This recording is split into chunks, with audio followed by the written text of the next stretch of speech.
សួស្តីប្រិយមិត្តទាំងអស់គ្នាសូមស្វាគមន៍មកកាន់ Channel ចំណេះដឹងប្រចាំថ្ងៃរបស់ Admin ហើយថ្ងៃនេះផងដែរ Admin នឹងលើកយកចំណេះដឹងខ្លីៗមកជម្រាបជូនដូចតទៅ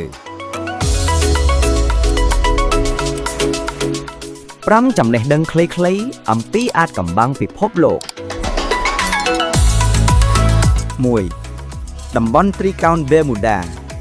តំបន់នេះស្ថិតក្នុងមហាសមុទ្រអាត្លង់តិកហើយល្បីថាមានយន្តហោះនិងនាវាច្រើនបាត់ខ្លួនតួយ៉ាងណាអ្នកវិទ្យាសាស្ត្រមិនទាន់រកឃើញភស្តុតាងអាចកំបាំងពិតប្រាកដទេ2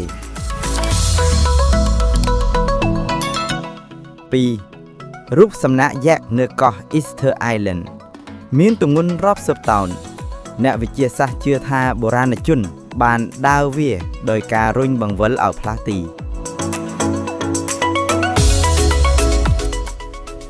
3កាឡាក់ស៊ីដែលយើងរស់នៅមានផ្កាយជាង 100,000 លានកាឡាក់ស៊ីដែលយើងរស់នៅមានផ្កាយច្រើនបំផុតមិនគួរឲ្យជឿហើយព្រះអាទិត្យគ្រាន់តែជាផ្កាយធម្មតាមួយប៉ុណ្ណោះ4រុនភ្លើងនេះឆាកមិនឈប់អស់ជាង50ឆ្នាំហើយវាកើតឡើងពីការខូចខាតក្នុងការជ្រាវជ្រាវឧស្ម័ន5